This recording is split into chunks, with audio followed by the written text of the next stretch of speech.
Hello and welcome back to On the Soul's Terms podcast. I'm Chris Skidmore. Thanks for joining me today. And today's guest is Ryan Nielsen, who we had on the podcast for the sixth house for the story of Allerleirauh.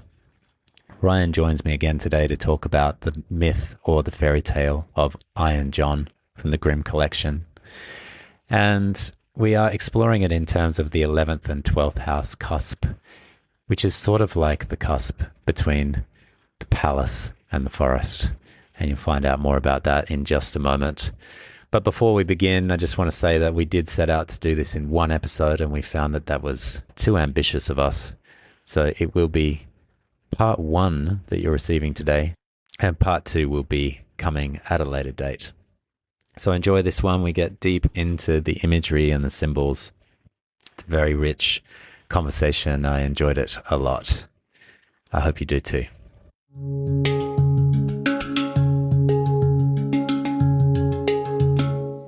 Okay, welcome back to On the Soul's Terms podcast. I'm Chris Skidmore, and I'm joined again by Ryan Nielsen. Ryan, welcome back to the show. Thanks, Chris. It's great to be here. Yeah, and thank you for...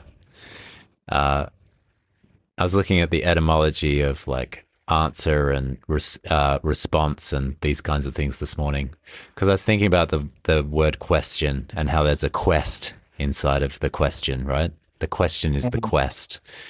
And then I was thinking about these words, and one of the etymologies of response is like basically it's the response to the call. It's like a call and response, and then there's something in it that implies like an entanglement with the question in a way. Like allowing oneself to be embedded in the exploration, whereas an answer is more like an oath or a swearing, and swear basically is to swear and to like face one. It's like more oppositional, whereas the response is more relational.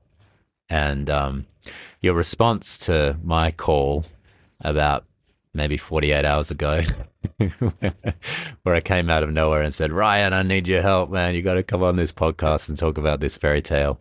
It was really a beautiful response. So thank you for responding the way you did, accepting the call, and joining me for this podcast today. It's totally a pleasure. I'm really excited to talk about this tale together today. Yeah, me too. I love framing our conversation as call and response. Yeah.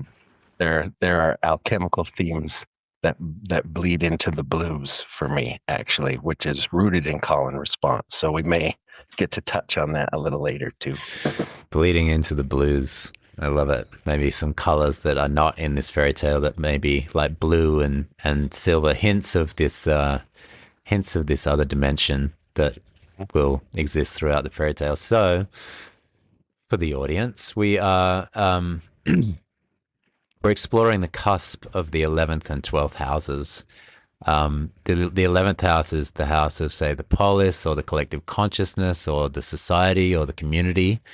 And it has these tones of like structuring things and working things out. It's kind of like, it's related to Aquarius, and therefore Saturn is involved in it. It's like creating the structures in which we can make sense of things.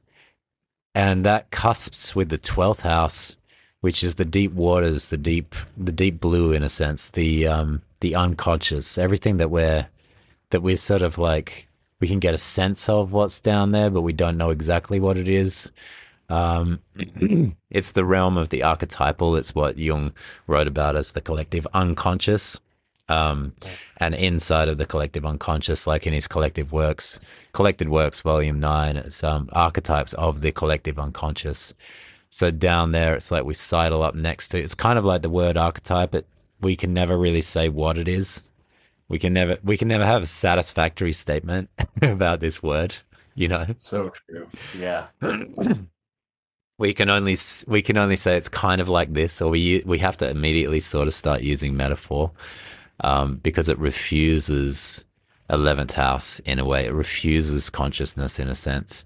And so when we're in the 11th and 12th, there's things that are coming from the 12th that are feeding into the 11th, and things that are coming from the 11th that are like dissolving back into the 12th. And so we're in that very liminal territory of the house system.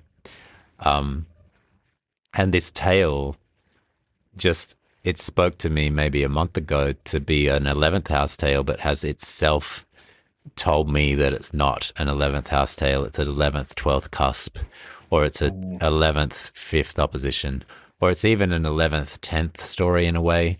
There's a lot of, it could be a lot of different things, and that's what makes it so kind of like tasty and delicious for the 12th, for entering the 12th and taking on this final part of my journey through the houses, which has been an epic. It's taken me on a ride. I think it's taken you on a ride, It Ryan. has, absolutely. Yeah. No, Yeah.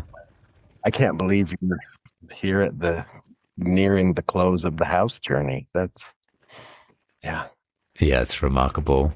And it's been Yeah. such a pleasure and thank you to the audience that have been tuning in and wandering along with me, however you've been going through it. Sometimes some people out there might have been going from the first all the way through. Some might just be picking them up here and there, going haphazard, which is also a great way to drive. Um, so, or maybe you're going backwards. Maybe you wait until it's all out and you head out backwards. I don't know. But for me, it's been that journey of walking through house by house, talking to really interesting people along the way, including yourself, um, running through fairy tales and going through myth and all these different things. It's been very, if I think about it, it's been a real, like I felt led by the journey, trying to lead the journey, but also being led by the journey in a way, because all of the images that'll come up at like demand attention, and then you're dreaming through and you're wandering, and there's been this sequence from the first house of a story that's been underneath. I've been really enjoying it, but now we sort of enter this final phase, and this story that came up is so interesting for me because I have such an association with it. The story is called Iron John or Iron Hans. Same, John and Hans, or I think it's Ivan in Russian. Like it's the everyman name is Hans or John or Ivan or these names. There's more. And so we're going to meet Iron John. And for many people out there, Iron John is very much associated and linked to and connected to Robert Bly and his book in the 90s, which was a book about men. And it was a men's work text, essentially, that he turned into a book. And we are going to kind of like honor that. And I believe, in fact, you happened upon this book a few weeks ago, but haven't opened it in the secondhand bookshop. Is that right? That is right. Yeah. When you sent me the message and said I'd like to talk about Iron John, I thought, wow, because it really was just a few weeks ago that I was in a used bookstore and just got a little nudge, like, grab that one. Yeah. So it's been there in the offing. So Yeah, amazing. And I also found it in a secondhand bookstore here in Bali in 2008 when there was a secondhand bookstore here, no longer exists. It was like a library secondhand bookstore. Found this really old sort of hard copy of it, kind of falling apart copy, which has been an ally and a friend. And so I love Robert Bly. I love the James Hillman, Robert Bly, Michael Mead triumvirate that got together in the 90s and did such fascinating and beautiful work, in my opinion. It has controversies, no doubt, but the people they pulled in and the caliber of their honoring of soul and poetry, storytelling, wisdom, so good. And that said, we're going to move away from Robert Bly, and we're going to move away from any other treatments of it and just let the story kind of return the story back to the collective commons and then pick it up again afresh. So what I love is that although you have the book, you haven't read the book, you're not familiar with this story really. no, I loved that when I told you that I hadn't started reading it yet, you said, don't. Let's let this read this fresh and Yeah. And, yeah. and I just Breathe. encourage you really to read the story itself, and then you ended up riffing or hanging, as you said, having a good hang with your wife around it. Yeah, for hours. Yeah, we both were really captivated by the story, actually. So this will be really fun. I love that. And so, what we're going to do today is we're going to read it. We're going to have the 11th, 12th cusp in mind, but not strictly necessarily. We can wander, we can enter the 5th, the 10th, or any other house in a way. Of course, we did get together in the 6th to do Allerleirauh, the thousand furs, the coat of 1,000 furs, or the maiden of 1,000 furs, essentially. And it's so interesting because our 12th, if this is at least peeking into the 12th with this one, the start of this story takes us back there, actually. Interestingly enough, it takes us right there into those furs and into the wild. And so we'll essentially be starting our story from the wild. And what I'm going to do is I'm going to, as best I can, remember and misremember this story, but tell it in chapters and let that misremembering and remembering be very 12th house. And in the underworld, there are these rivers, Lethe and Mnemosyne, remembering and forgetting, forgetting and remembering. And we've got to allow that just to sort of come through in the telling, and then riff in each section that we go through. We've got so much to talk about. So much to talk about. So I'm looking forward to it. Me too. Yeah. So we begin the story with, and I will read just the first line because the first line, Marie-Louise from France says, like, you read the first line and the entirety of the story is in the first line in a fairy tale. It's all packed into just those few words in that sentence. And I think it's very true of this story. So the first line is, there was once a king who had a great forest near his palace, full of all kinds of wild animals. So that's the beginning. There was once, and maybe actually we just hang on that for a moment. There was once a king.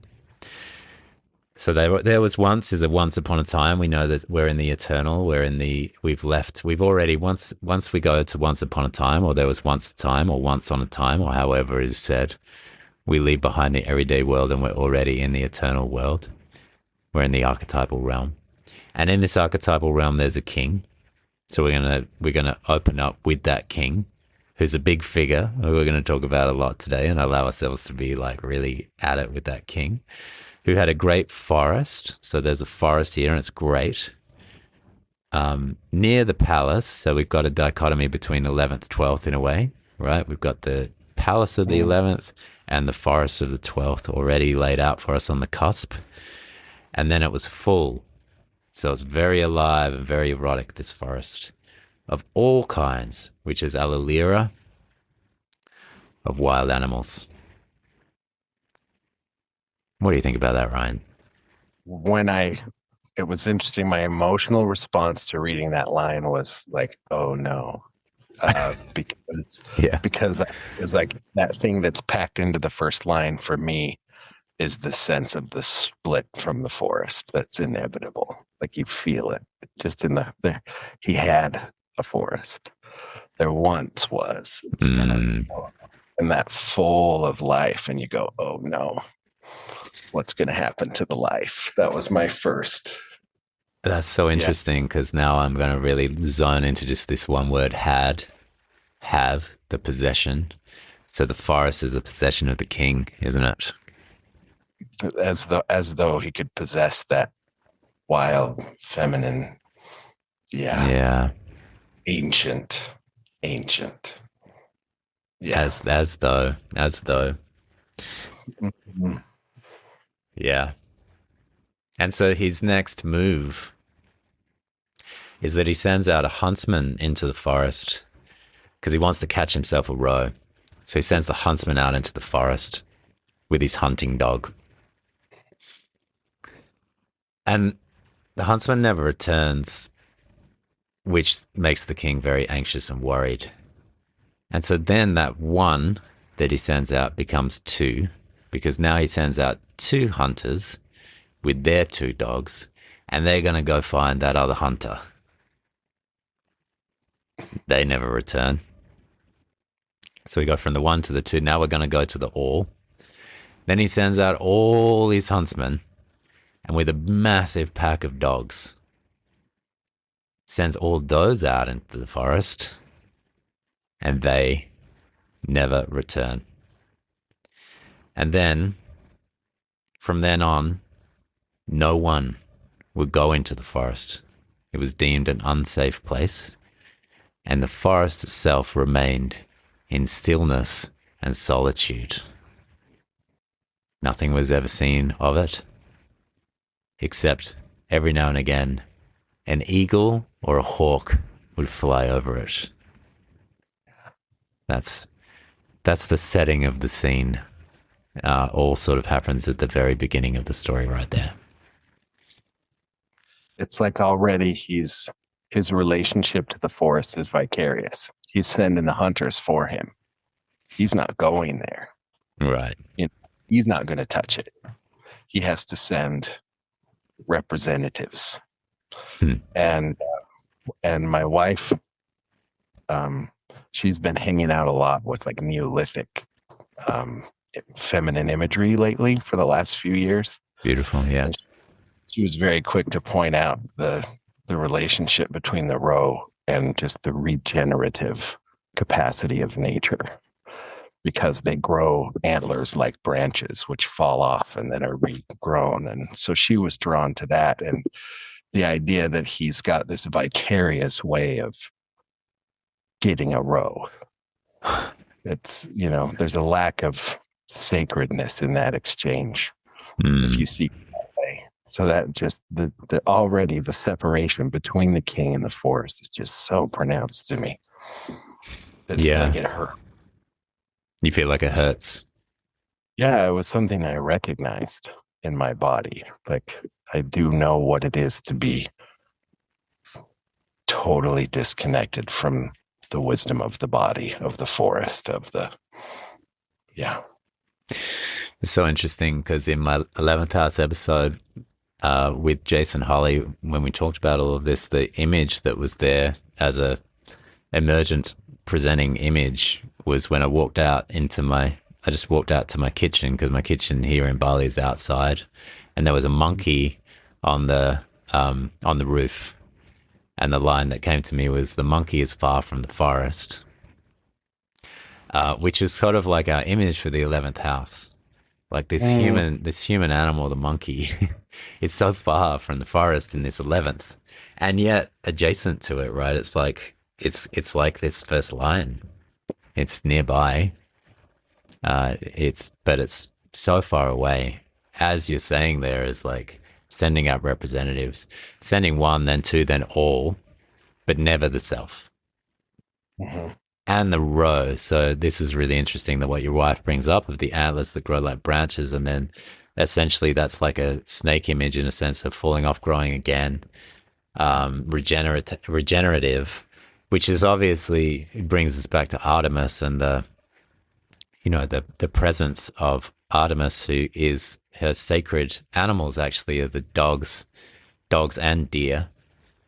And so he sends out the humans with her one sacred animal, the dog, to chase her other sacred animal. Wow, I hadn't thought of that. And there's the first presence of lunar, silver, Artemisian consciousness, and the aliveness of the forest that Artemis represents. I love that. And I think it sets up a pretty good joke in just a moment here, actually, Yeah. courtesy of the Artemis perspective. Okay, yeah, so we can bring it in now rather than later. We can say that we're tracking from the beginning, that there's an Artemisian quality that is being hunted, that is, she's a huntress. We're not saying here hunting bad. What we're saying here is representative, non-participation, the disconnection, and the sending out of the other on its behalf. Yes. It's the disconnect that is concerning, that registers in my body like, we're trouble. Yeah. So the next well, firstly, we say that this lasted for many years, this situation. Oh, before we move on, actually, I want to get to, I was really drawn to the lines that the forest existed in stillness and solitude. Stillness and solitude are just like such perfectly 12th house words. Oh, sure. And it's the experience of exile. It's the experience of being, you know, Yes. abandoned or exiled and remaining in that state. Yeah, I was startled by the clarity of the image that I saw when I read those words of just it was like I got this panoramic view of a dense canopy and Mm, just nothing, like mm. just quiet. And then that Yeah. occasional bird of prey. So actually there's quite a bit. There's so much goddess imagery at the beginning, isn't there? I hadn't thought of the Artemis connection. Yeah. I was just reading, I think Anne Baring this week, and she talked about how she was talking about an image from Egypt where a creature has the head of an eagle, the body of a lion, and the tail of a serpent, because it to her represented the three realms of the goddess, Mm. the sky goddess, the earth goddess, and the goddess of the underworld. And I thought, oh wow, and we have just about all of that imagery Yeah. ready Yeah. with a roe instead of a lion, but maybe the lion's on its way. So It reminds me also of the chimera. So that image gets picked up in Greek mythology as well, in a sense, of the hybrid creature. I think the chimera has a face of a head of a lion, and then like a goat's head that sticks up out of the middle of its body, and then a serpent's tail. mm, I love hybrid creatures. of hybrid creatures. Yeah. So this situation of stillness and solitude and total separation now, right? Like nobody goes in to that forest. That situation happens for quite some time. We can imagine it just kind of like occurring and staying and remaining like that for, I mean, we're out of time anyway. So we are sort of in that could be millennia for all that we know at this point, right? Could be a few thousand years, could be tens of And thousands of years, could be a weekend. Um, it's safe to say that it has been, right? it's Like, safe to say that it's been a while. Yeah, that's pretty safe to say. But speaking of safety, the next yeah. character that enters the scene is a very interesting character that often gets, I think, often I feel like I overlook this one character who's an interesting kind of a cat. And he is an unknown. So this is all we know about him is that he's an unknown huntsman who comes into the palace, and this is one of my favorite lines, seeking a situation. And this to me is like, this is very reminiscent of the mythic Theseus, who Mm, has the opportunity when it's like he has to roll a boulder and get his sandals and sword and this kind of thing. Very classic hero mythology, where it's all hidden for him, and then he comes of age and he discovers that, oh, there's my sword and my sandals, gets his things, and then he's like ready to head off to Crete, essentially, where he is very much involved in the Minoan culture as far as the entrance and the exit from the labyrinth, the finding of the thread, everything that goes on between him and Ariadne. Different mythic territory. But he's offered to go by boat. And he says, no, I'll go the way of land because there's bandits and danger all along that land.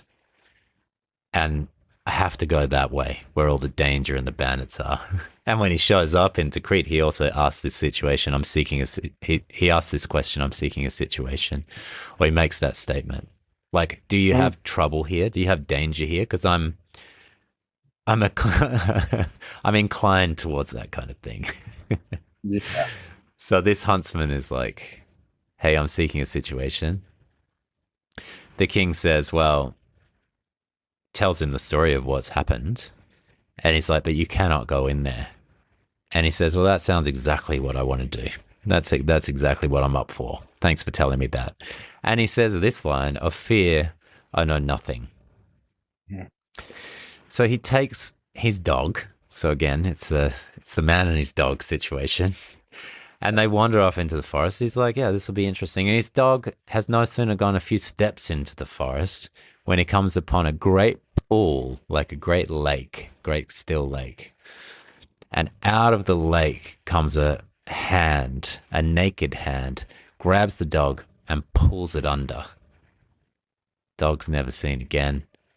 The hunter goes back to the palace and says, okay, I'm going to need 2 men to come with me. So again, the 1 becomes the 2 again. And they bring buckets, or is it 3, actually? 3 men, actually. He comes back and takes 3 men with buckets. And the 4 of them go back into the forest, go to the pool, and with buckets, they bucket out the entirety of this pool and reveal at the bottom of the pool, at the bottom of the still water, is a naked, rust-colored man with hair all the way down to his ankles. And they take the man and they bind him and they bring him back to the king. And the king puts the man in an iron cage in the middle of the courtyard.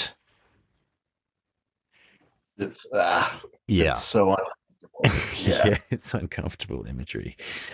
And forbids that the door be opened on pain of death. And then gives the key to the cage to the queen, who keeps it under her keeping. And I will read this line. From this time forth, everyone could again go into the forest with safety. With safety. But only with safety if you're willing to live in a society that says, do what we say or suffer the pain of death. Yeah. And The actually, exchange yeah. for safety here is I'm willing to live somewhere where they'll take my life if I don't go by the rules here. Yeah. That's And the that's situation. That's the new situation. That's the safe Yeah. situation. And actually, there's one part that I missed in my telling here that I felt it is important. So when they bring the wild man in, the line is, there was great astonishment. There was great astonishment about the wild man coming in. This is from the people. There was great astonishment over the wild man. The king, however, and so that's an interest. That however there's doing some heavy lifting for me.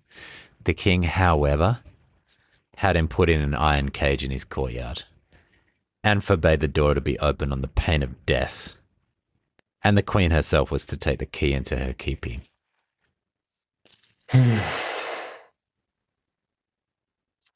Yeah, there's so much in that. To me, there was so much that just came. I felt like these images captured so potently just how the pseudo-masculine works. And I still love Marion Woodman's use of the word pseudo-masculine as a synonym for patriarchy. And maybe even just to reference our last conversation together, where Marion Woodman defines that pseudo-masculine culture as a culture that's built on power and that is all about the pursuit of perfection. So the way that it is the queen that is charged with keeping the iron cage shut, that has to keep the wildness trapped in the iron cage Under her pillow. Under her pillow, which I thought about that pillow of like this place where she nightly becomes unconscious. So it's hidden in the place of the unconscious feminine in the kingdom, right? Yeah. And I think for me, the reason it landed so hard is I'm actually getting My wife and I are actually getting ready to present at an Alchemical Imagination conference in Limerick, Ireland. And a friend of mine let me know that the place where we're presenting used to be a Magdalene laundry. And I didn't even know what those were. Yeah. But they were these places in Ireland where unwed mothers were sent to hide the shame of that was placed on them. Wow. And the way that I've been kind of working to see through and it gets really horrific, but there's something in this coupling of shame and the entering newness of life. Like when there's a newness that is born through the feminine, that there's an immediacy of shame that gets attached to that in our culture so often. So much so that there were these institutions made whose job was to keep that coupling intact. Because if, you have these young women who are bringing life into the world, and this whole structure to prevent that capacity from being centered and honored. And it's fascinating to me that they're called Magdalene laundries. And I promise I'll bring this back to the iron cage. Mm-hmm. It's fascinating that they were called Magdalene laundries. So I started really researching kind of the history of Mary Magdalene and doing my best to summarize. It's like Mary Magdalene in early Gnostic texts was this incredibly powerful woman who taught extraordinary things about actually accessing the imaging capacity of the psyche. And that's a whole thing to talk about. But the power structures had to find a way to marginalize her. So every couple of hundred of years, there was a concerted effort to change her story so that instead of her being an embodied feminine presence of the divine in the stories that the people held, she got merged with the unnamed sinner woman in the New Testament.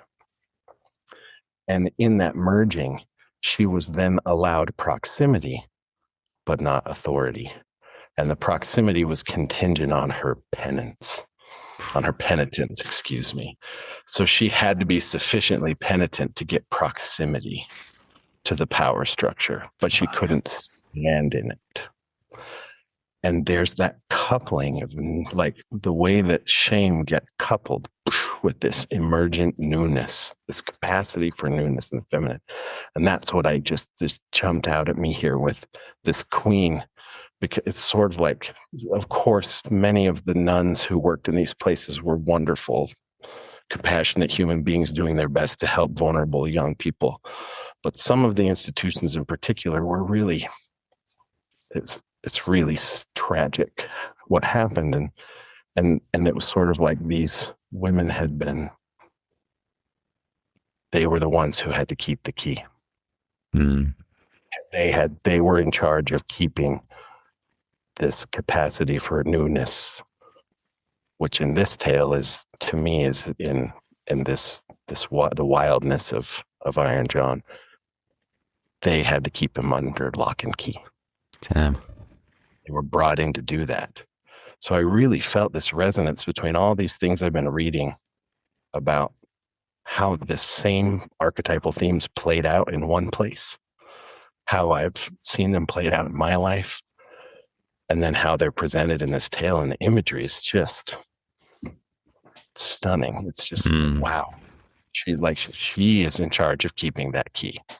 She has to keep the power structures. She has to keep the iron cage locked. It's placed on her to do that, which is like a tragic kind of irony, right? Yeah. And I think, if you're within any deeply patriarchal culture, the women definitely bear the brunt of that charge to keep the cage locked. Yeah. So, Well spoken to. can I say one lighthearted thing before we move Please. to? Yeah. I do love this. Actually, made me laugh out loud. The new huntsman that he says, "Of fear, I know nothing," Yeah. and then the next line is, "But can I bring my dog?" Yeah.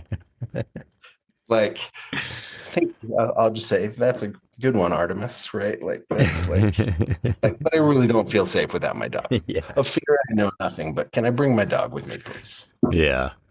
But what do you make of also the bucketing out of the water? Oh, that was just like it's like don't do it. Yeah, you Like said you had a real visceral like horror feel. yeah, it was. It really did feel like watching a horror movie, and it's like, don't split up, you guys. Don't go into that. Yeah. It was like, it's the three more men, so now we have a completely lopsided quaternity, all Yeah, right. masculine, Yeah. four men who go in with their buckets Hmm. and drain an ancient, dark, deep pool.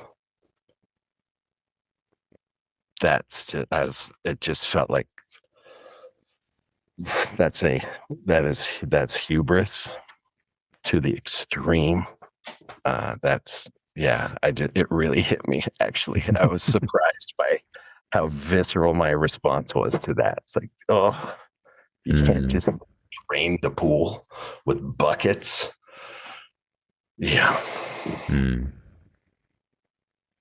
So Yeah, I guess I had a bit of a different feel about that because I get the sense of the pull being the deep unconscious, the 12th house, that place where something has gone and is missing and is mm, exiled.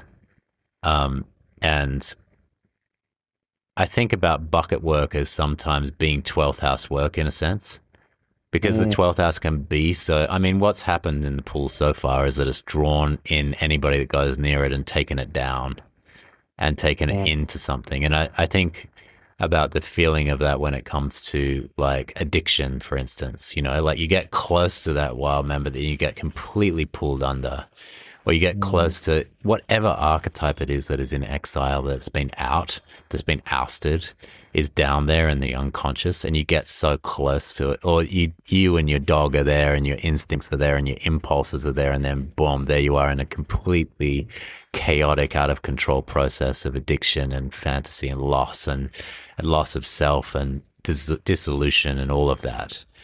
And that's not a workable way, to keep kind of getting sucked in a way, to keep getting sucked down. And the appearance of, yes, it's a lopsided quaternity. I totally hear that, and this is totally not it. And at the same time, like the revelation or the sort of making contact with the one that's actually in there in a way that is at least somewhat safe feels like, well, that's, it's like one way to go there. And of course that we could hang in this part of the story and redream, like who could you send instead, perhaps? Well, what about this king? Maybe is it time for him to go face what's under there? This is obviously his counterpart that's under the ocean, right? That's under the oceanic, that's under the yeah. pool. Maybe he could go. Maybe we send the feminine out, or we send a sort of 2-and-2 formation or something like that. But none of those things are thought of. And then, but then I'm like, okay, this is a way that they go and they participate with the water, even though it's a draining. And there's a curiosity that I do feel, Yeah. that curiosity of looking and getting close to and sidling up in a way that is safe enough to reveal. So there's that side of the image for me as well. Mm, I love that. And that said, I totally hear the draining of the ancient. Like I hear those images like so clearly as well. Yeah, no, But it's sort of like, well, how does the 11th house approach the 12th in a way, right? Without it just getting kind of like completely, opening either Pandora's box or Phollus's jar or all these other sealed containers of some substance that's Dionysian in nature, feminine in nature, that when it comes out, it drives everybody mad. Like, what is a way to sidle up next to the unconscious that actually can be perhaps not immediately, but eventually integrated? when as you're saying that, what's coming forward for me is the image of the water bearer, Oh, right? yeah. Yeah.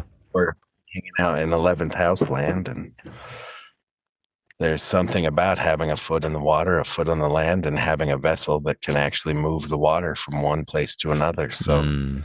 Yeah. I'm So open. if we think I'm about that, we open to got, playing with it that way. yeah, yeah, we got cupbearers coming out. We got cupbearers coming out into, um, but even that, I think, if you read my recent newsletter, it's about the cupbearer and the displacement of Hebe, who was the daughter of Zeus and Hera, who's the original cupbearer. And she gets replaced by Ganymede, who's essentially a boy, a youth, who's like snatched up from Troy and taken up there. So anyway, the images ravel and unravel again and again, but we'll leave this place and we'll head into the next place. So Yeah. this is where we get a really crux of the issue image. This is probably the most vivid section in some ways of the story. So there's a boy, a prince, the son of the king and queen, but maybe specifically of this king who we already know quite a bit about. The son is there as an 8-year-old boy, and he's down in the courtyard, and he's playing with his golden ball. An image that we see also in the Frog King, where the princess is playing with her golden ball. The first story of the Grimm brothers, always the first in every collection, is the Frog King, where the princess is by the dark forest playing with the golden ball that falls down the well. But in this story, the prince, 8 years old, is playing with his golden ball, and it just rolls off into the cage,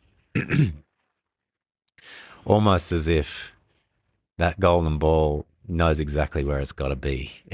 Almost as if there's not an accident occurring here. But as far as an accident goes for the boy and his perspective, it's a very terrifying, strange event for him because he needs that golden ball. He loves that golden ball.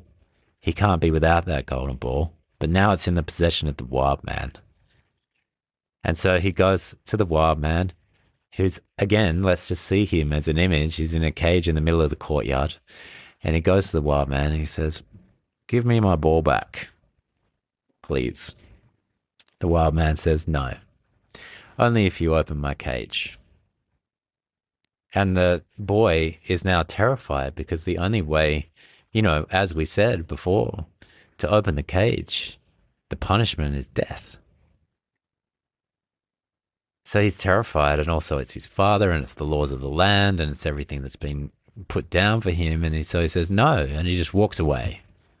But of course, he walks away, and he just can't stop thinking about that golden ball and the wild man and the combination and the cage. He can't stop thinking about it. He goes back, and he says, "Please give me the golden ball." And the wild man says, "No, only if you open the cage." Walks away again. Thinks about it, thinks about strategies. I'm sure at this point he's like, maybe I could sneak in while the wild man's sleeping. That probably comes up with like a million different possibilities, but none of them are available. And so then he says, and that time he says, "The king has forbidden it." That's what that on the second time he says, I will not do that because the king has forbidden it. But then the third time, when he comes back, he says, "Give me the golden ball." And again, he says, the wild man says, "Open my door." And the boy says, "Well, I cannot open the door even if I wished." So now he's actually like, he's moved from his position of no. He's now like in the negotiation because he says, "I don't have the key." And then the wild man says, It lies under your mother's pillow, and you can get it there. It lies under your mother's pillow, as we've already discussed, and you can get it there. And the boy, who wanted his ball so much, cast his thoughts to the wind and went and stole the key from under mother's pillow. And then with great difficulty and stress and tension, because it must have been like a really big key in a really big iron cage kind of thing, and a small boy is like wrestling with this thing. With great difficulty, he does open it, but not without wounding his finger. So he pinches his finger in the process of opening it, opens up the cage, and the wild man steps out and starts making his way directly for the forest. And the boy, terrified, says, "Wait, don't leave me here. I'll be beaten. It's not safe for me here." And so the wild man picks him up, puts him on his shoulders, and with hasty steps heads back into the forest. And then, when the king comes, he sees the empty cage, and he asks the queen, how'd that happen? She knew nothing about it and went to see where the key was, but it was gone. Then she called the boy, but no one answered. And then the king sent out people looking for him in the fields, but they didn't find him. And then he could easily guess what happened, and much grief reigned in the royal court.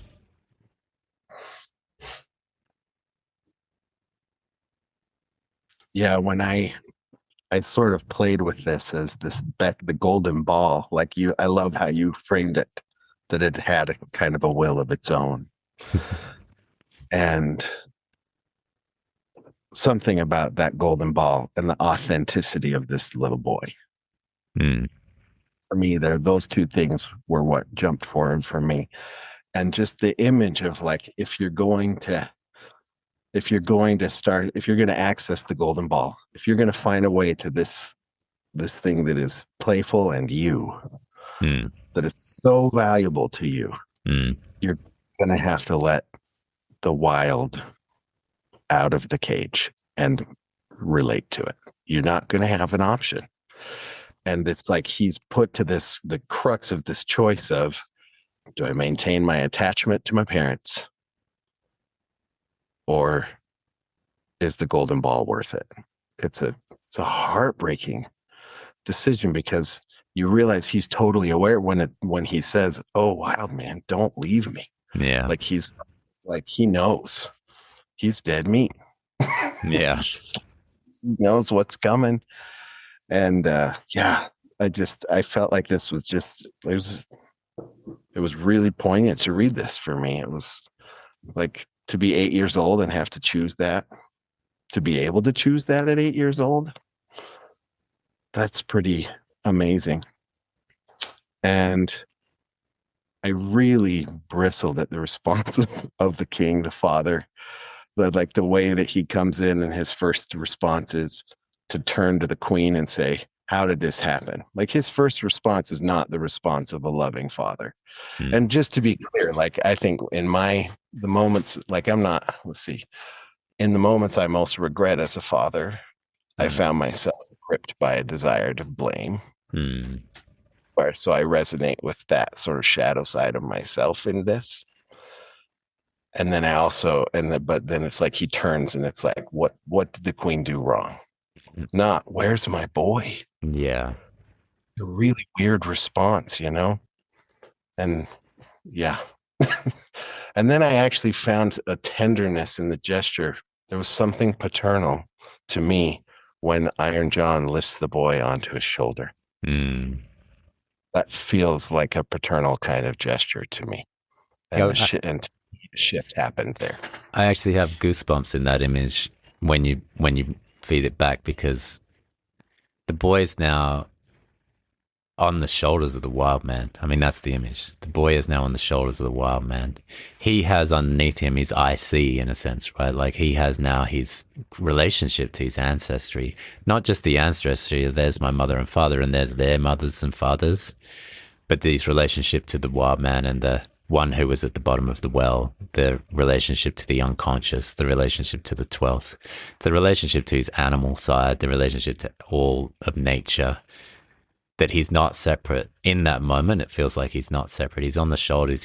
If you look at them as an image as they wander off into the, just look at them from wherever you are, whether you're in the forest looking at them coming at you or you're in the palace looking at them going away, as one connected image. Kind of like what I feel about Chiron in a way. Chiron themes tend to show up in this story quite a lot, I find. And Chiron being an integrated horseman, where he's not lost his animal essence. He's not lost instinct. He can trust. He hasn't lost trust of the forest, essentially. Yeah. And that's the image of those two heading off in a sort of a beautiful. I've always been moved by the image of those two archetypes together, because it's like Puer and Senex, or the young boy and the old man. When you put them together, it tends to be a good story. I'm thinking like Gandalf and Frodo, and I'm thinking like Doc and Marty. Like the Back to the Future, like the youthful one with the old, either the wild one or the mad scientist, or even just the crusty old man. They're put together a lot, those two, and there's always something. It stirs something archetypally every time you see it. Mm. Yeah, and there's in the Senex that Saturnian imagery that's interesting, and you even mentioned the pool as like the IC. That was how I found myself playing with that imagery too. Was like, when my wife and I were talking about it, I said, if somebody has like Mars and Saturn hanging out in their fourth house, that's like, it's a pretty good image for Iron John at the bottom of the pool. Yeah. It's going to take a while to access that, but yeah. And that's what I mean about the beauty of the bucketing, is just like slow work. It's not glamorous. I like that. Yeah. Yeah, that is a beautiful image. The two together is moving. Yeah. So they head off into the forest, and then I'm going to read this line because this is the first thing that Iron John says to him once he's taken him off his shoulders and put him down, so that it's sort of like they separate again in a sense, right? They were together, then he takes him off his shoulders and puts him down. He has fondness for this boy, clearly. But then he says, "You will never see your father and mother again," which is interesting in the context of what happens later. "But I will keep you with me, for you have set me free, and I have compassion on you. If you do all I ask you, you shall fare well. Of treasure and gold I have enough, and more than anyone in the world." And then quite beautifully, he makes like a bed of moss in the forest for him so that he can be comfortable and rest. And then he shows him his gold well. So he says, "Behold, the gold well is as bright and clear as crystal. You shall sit beside it and take care that nothing falls into it, or it will be polluted. I will come every evening to see if you have obeyed my order." So this is his task. He sort of sits him down. He sets him up with the moss. He tells him the reality as it is. He doesn't sugarcoat anything. You're never going to see your parents again. This is your reality now. Wake up to it quickly. Very Saturn, actually.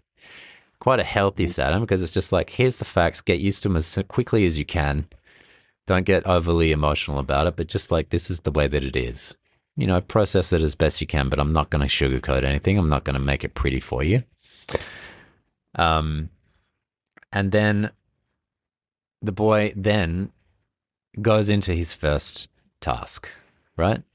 And so his first task, maybe we can just stop here, pause for a little section. I'm like halfway through this section, but like there's already quite a lot there, huh?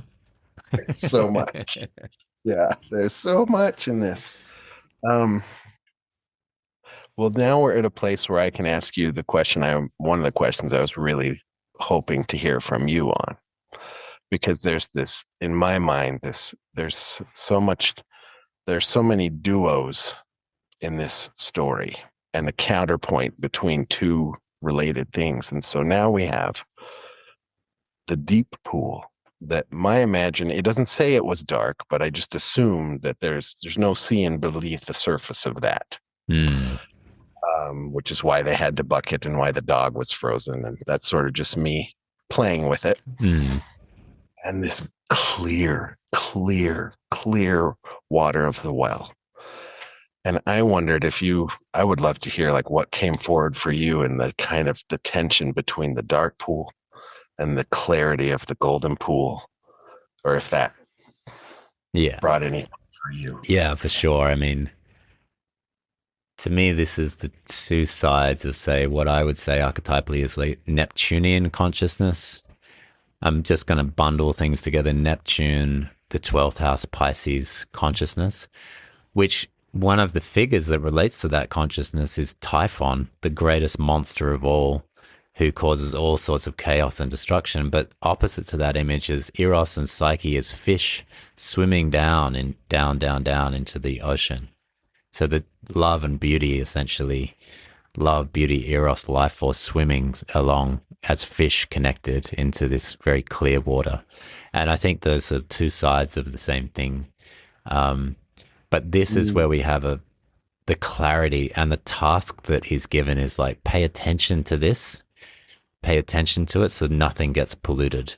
So even the slightest thought, when you're in that crystal clear, like, fuck, I can see reality as it actually is. That's like 12th house Neptune Pisces. I might not be able to tell you about it, but I can fucking perceive it. It's amazing. And then it's like the slightest thing that comes in is going to be pollution to that. Mm. That's what comes up for me. It's like there's something so powerful. He looks down into that well and sees like golden fish and golden snakes down in the well. Yeah. I mean, what a freaking image, you know? Well, and there's that. There's an intimation of the union of solar and lunar, masculine and feminine in those, right? Yeah. It's a golden serpent. Mm. That's, yeah. The golden serpent and the golden fish, even. Yeah. Yeah. Interesting. What comes up for you? It's one that's sort of blocked for like I'm still, other than I think what I really got curious about was the way that Iron John uses the golden well. And like to me, he shifts into this mentoring kind of role now. It's like he's trying to teach, but I love what you just said about like to perceive with clarity something of reality. And yeah, and I know we haven't gotten to that, so I won't get too ahead of but so I get intrigued by his use of the golden well as a teaching tool. Yeah. Is where I found my imagination drawn. Yeah, and he's kind of given the boy an impossible task, which often happens, I think, in these stories. Because I think he knows that he's too young really to know how to basically meditate. Because I do also think it's like an image for meditation. He has to also now, actually, this is just coming up now, he has to be in relationship to water in a different way that he hasn't before, right? Because nobody in his kingdom is in this relationship to watery consciousness. Yeah. So far, water's been dangerous in this story. Right. Yeah. Now water is an ally of Iron John. He's like, I'm going to teach you something about water. I'm going to teach you something about feeling, the feeling function, the feminine. And it's right here in this well. And all you got to do is sit by it. Do nothing, essentially. Which is the impossibility of that, because this boy is not going to be able to do that task. And so what happens is that as he's sitting there, he starts to think, he's like, oh yeah, watching the well, you know, like I'm watching it. This is good. I'm doing a good job. This is going great. And then he starts to think about that finger, that wound. And it really starts to bug him. And absent-mindedly, while it's bugging him, he dips it in the well, and then he pulls it straight back out like shit, and it's turned gold. Yeah. And then he's terrified because his experience, I imagine, in the palace of doing something that is outside of the rules is terrifying for him. And I think this is like the healing component of the task that he set. Because when Iron John comes to him, he says, "So how'd you go today? Anything happen?" He says, "Nothing, nothing. No, no, no, I'm fine, nothing." Yeah. I And then, swear. yeah. And Iron John says, "I can see that you dipped your finger in the well." So he's not fooled by anything. And he says, "That's okay, but don't let it happen again or the water will be polluted." So the next day he gets up early. He's really focused, like, just watch the well. You know, he's taking, I appreciate this boy's ability to take his task very seriously. And he looks and he watches and he waits. But then he starts messing around with his hair. And one strand of hair drops into the pool and then turns gold. And he picks it up and he tries to hide it amongst the other hairs. Iron John comes back. "Anything happened today?" "No, no, no, no." He's like, "I can see that a hair has fallen into the well. That's okay, but I'll allow you to watch it one more time. But if this happens a third time, then the well is polluted and you can no longer remain with me." So on the third day, he sits by the well. He did not stir his finger, however much it hurt him, right? He didn't stir it. He stayed very vigilant. It's basically in a Vipassana now, you know? Like super clear, clarity oriented. But the time was long. And then he looked at the reflection of his face on the surface of the water. I'm going to read this one because I want to get this one really right, actually. And as he still bent down more and more while he was doing so and trying to look straight into his eyes, his long hair fell down from his shoulders into the water. He raised himself quickly, but the whole of his hair was now golden and shone like the sun. This is a good line, actually. You may imagine how terrified the boy was. It's a good storytelling technique. You may imagine that. So he takes his pocket handkerchief, he ties it around his head, and he tries to hide that. But of course, the wild man comes back. Take off the handkerchief. And then when he takes it off, the golden hair streams down. There's no hiding it now. And then the wild man says to him, "You have not stood the trial. You can stay here no longer.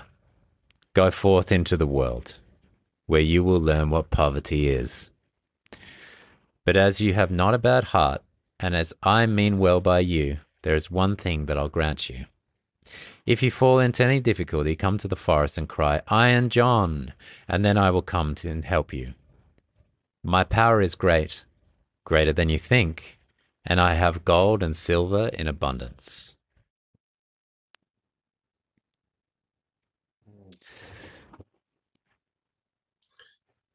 I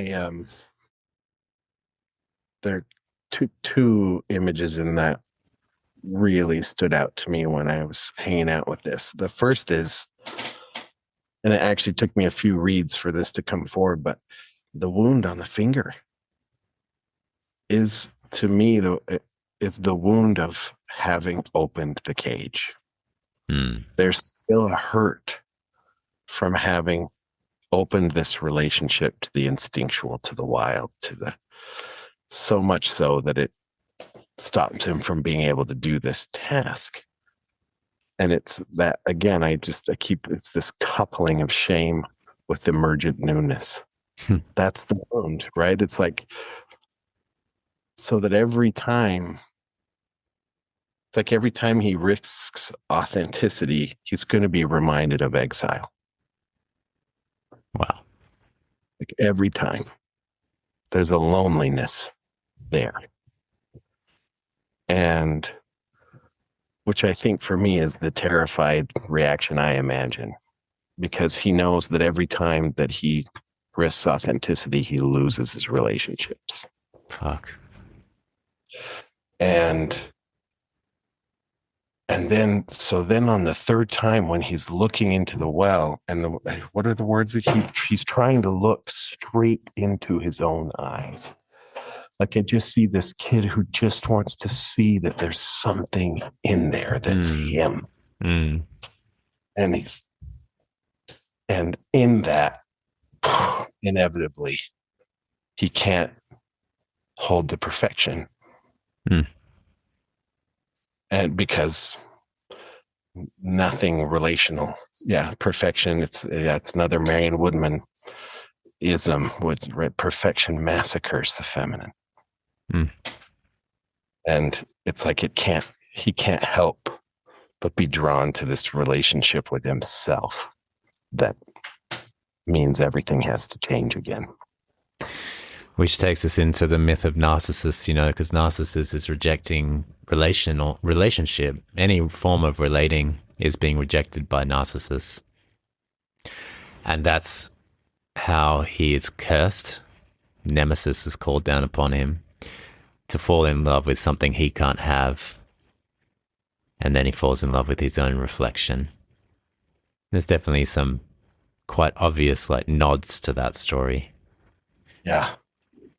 And then this is how he also gets his golden hair. So that's an interesting kind of image, right? Now he does actually get gold from this. Yeah. Um, but it's the kind of gold that comes with shame because immediately he tries to hide it. And essentially for the rest of the story, he'll try to hide it. Yep. Yeah. Wow. And so I love also, it's what happens with the narcissistic wound in a sense is go learn humility, go into the Yeah. world, go learn what poverty is. Yeah. And that, yeah. And the switch for Iron John, like to me, it's sort of like whether as a parent or as a teacher, the moment when you realize you actually can't create the conditions for your child to transform into who they are all the way. Oh man. You can't. Yeah. You can't, like, you can be so brilliant that you're Iron John and you have a golden well that's perfectly designed to get him to see reality. You still can't do it. That's the And so inbuilt tragedy, isn't it? That's the inbuilt tragedy. that's right. So I sort of just think about Iron John going, Yeah. he's going to have to go out. And not only is he going to have to go out, he's going to have to go face the very structures that terrified him so much that he came with me in the first place. Fucking hell. He's going to have to face the hierarchical stuff and find a way to be authentic in the middle of that. It's Wow. It's like, wow, okay, Iron John. So, yeah. Oh my goodness. Wow. So I'm aware at this point in our story that we don't have too much time left.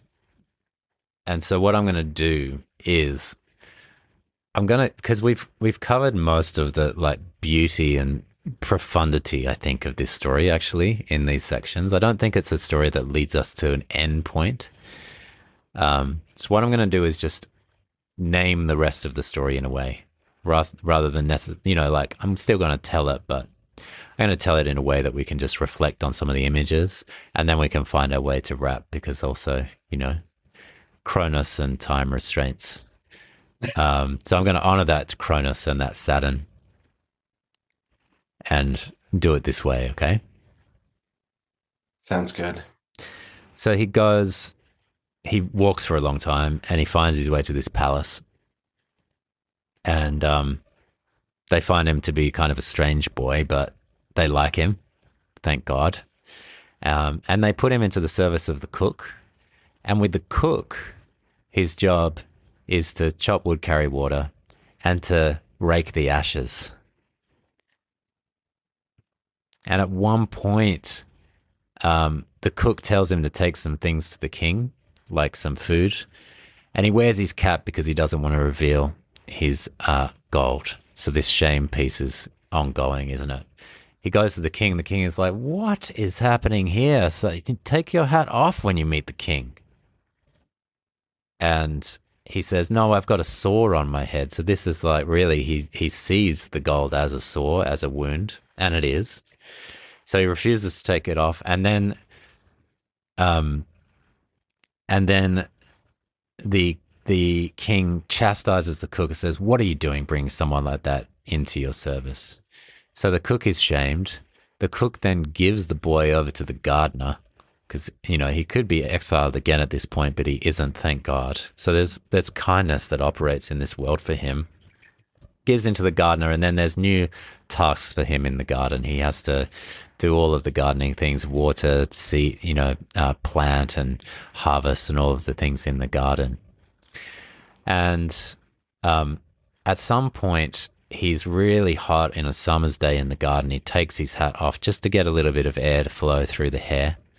And the princess, the king's daughter, the king and queen's daughter, who's up in the top level there, she looks down from her tower there and sees the golden hair and is immediately transfixed and says, bring that boy to me. The gardener's boy, bring him to me.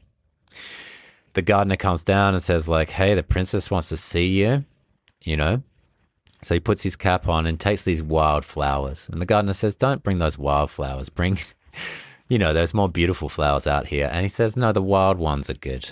She'll like the scent. So he walks up with his cap on, gives her the flowers. She says, take the cap off. He's like, I won't do that. So have a little bit of a wrestle with each other. And she gives him some gold coins. But he takes those coins and he gives them to the boys, the gardener's boys, to play with. Not interested in them. That happens a few times and he refuses to take the hat off with her. She gives her the golden coins. But she knows that this boy has the golden hair. She knows that. So he has the golden hair, but he keeps giving away the gold. Everything she gives him, she gives away. So yeah, we might just hold that for a second. What do we feel about all of that?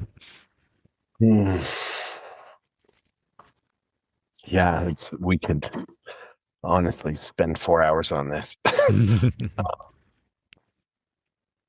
To me, there was this huge, to me, that moment,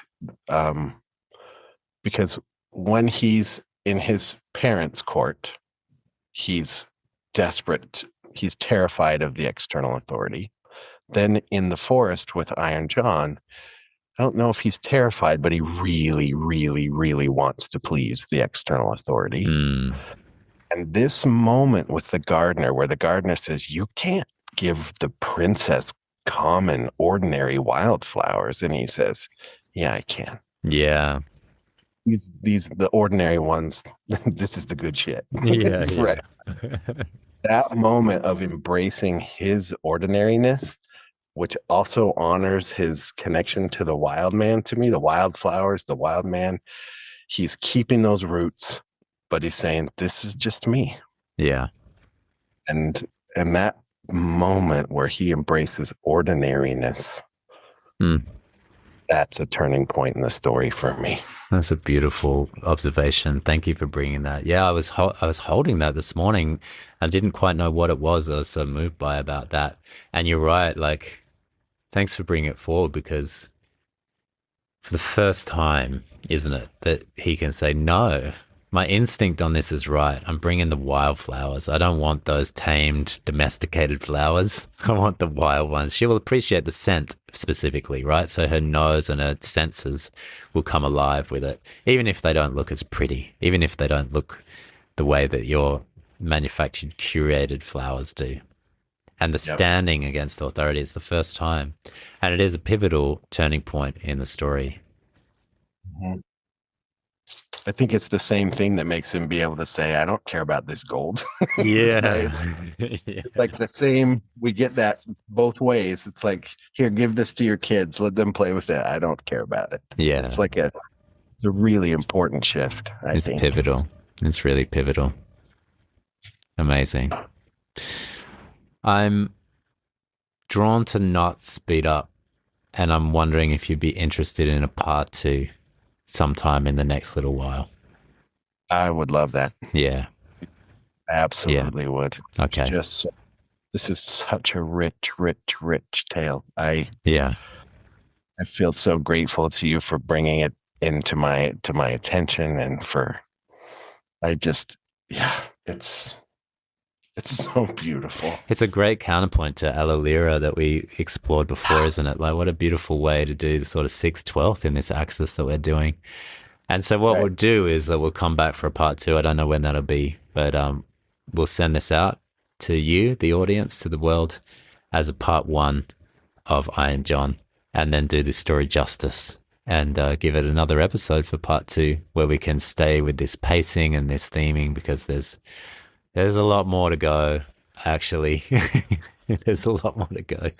So much. Yeah, Yeah. and it would be foolish to try to fit it into one episode. So we'll leave it there. Thank you so much, Ryan, for joining me for this one. I really look forward to seeing where it takes us when we come back for part two.